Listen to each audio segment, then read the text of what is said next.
Terrifier is the 2017 movie based on the 2011 short film of the same name. It's directed by Damien Leone and it stars Jenna Kanell, Corcoran and David Howard Thornton as Art the Clown, and Art the Clown also appeared in the 2013 movie All Hallows Eve. The movie's got a very simple storyline. Art the Clown stalks a couple of girls on Halloween night and he'll just kill anyone that gets in his way. At the beginning of the movie we see one of Art's victims on TV telling a story of survival against the clown. We don't know how this scene links into the rest of the movie until we start piecing together parts of it as we're watching the movie, especially the third act of the movie when we figure out some things that happened and ties into the start of the movie. For a low budget independent movie, I wasn't expecting Oscar worthy performances, but Corcoran and Jenna Kanell, I'm hoping I'm saying her name right, Jenna Kanell, both of them were really good. Did anyone else think Jenna Kanell looked exactly like Neve Campbell when she was in Scream? The dialogue between all the characters was very amateur, but they did great with what they were given, especially Jenna Kanell and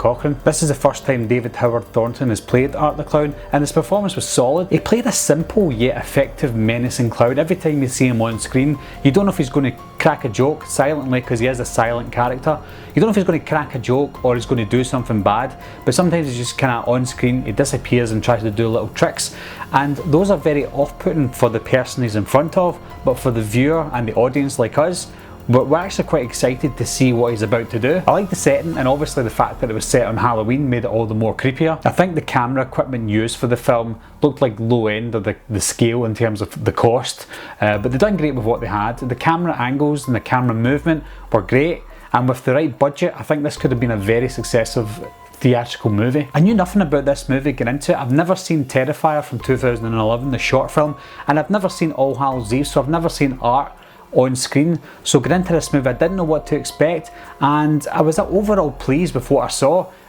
What I really liked about this was that they used all practical effects. They didn't use any CGI whatsoever, not any CGI that I could see anyway. I was especially surprised and taken aback by one of the kills in particular, where a character was hung upside down and they were split in half with a saw. I don't think I've been that disturbed in years from a death in a horror movie. Although it was a shocking scene and it fits into horror movies perfectly, it just didn't seem like it fit into a movie like this leading up to that part of the film, and it didn't seem like the style of kill that Art would have went for, but as the movie progressed I can see why he done it. It looked like a big budget kill in a low budget horror movie, if that makes sense. I think it worked well, as well as the rest of the kills, because that wasn't the only kill that was very creative.